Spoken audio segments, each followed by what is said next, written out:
So I wanted to kind of break down a couple of more iPhones that I honestly think pretty much changed everything for Apple when it comes down to their iPhone lineup. Now there were 3 different iPhones I could think of, but honestly with the more recent iPhones, probably since 2019 onwards, I think you can probably list a few more. But if you remember, in 2010, the iPhone 4, when that iPhone came out, that was an exceptionally bold move from Apple, and it really differentiated not only, the older iPhones to that one, but that also differentiated that iPhone against all of the competitors at that time. You had an iPhone like the iPhone 4 that from the 3GS to the 4 completely switched up so many different things that we expected from Apple. It increased the build quality, which that in and of itself was amazing. It gave us a way better display. It gave us a front-facing camera. It gave us just the flat sides that still came up in 2020 for that, iPhone 12 series. But when you think about it, the iPhone 4 was more than just another upgrade. It was a pretty much change in what Apple is trying to get from their phone. When you think of some other 2010 phones, there were a lot of other phones in the market, but they were made out of plastic, they were pretty cheap,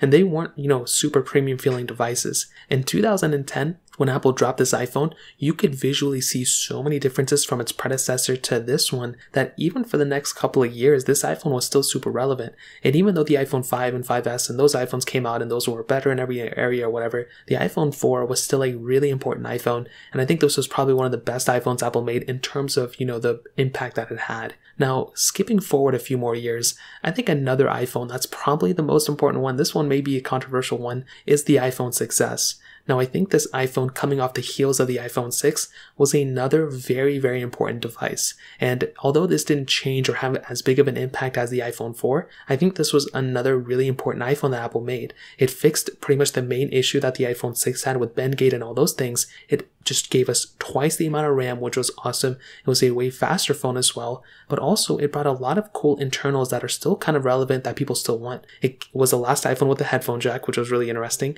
It gave us Force Touch actually and within the display, which was cool. It gave us Touch ID 2, and it gave us 4K resolution that we can film in on the back. And this was the first time we got a 12 megapixel sensor on our iPhones, and since then pretty much all of our lenses have been 12 megapixels, which is pretty insane. But also this iPhone has lasted so long in terms of software, and it's still supported, making this iPhone one of the longest lasting phones. And if it still gets security updates, it's going to be a very long lasting iPhone. So this is easily another iPhone I would put in this category. It's definitely not an iPhone I'd recommend buying anymore, but it's still a really interesting device that Apple made. Now finally, I think the iPhone 10 you have to put on this list. It was another really important device that Apple made, and much like the iPhone 4, it kind of signified the next several years of what iPhones are going to be holding and what these iPhones are going to be bringing. With this type of device, you had something like the iPhone 10 with its beautiful display. It increased the battery, it increased the size in general, which was really cool. In terms of the display, not only did we have a 5.5-inch panel,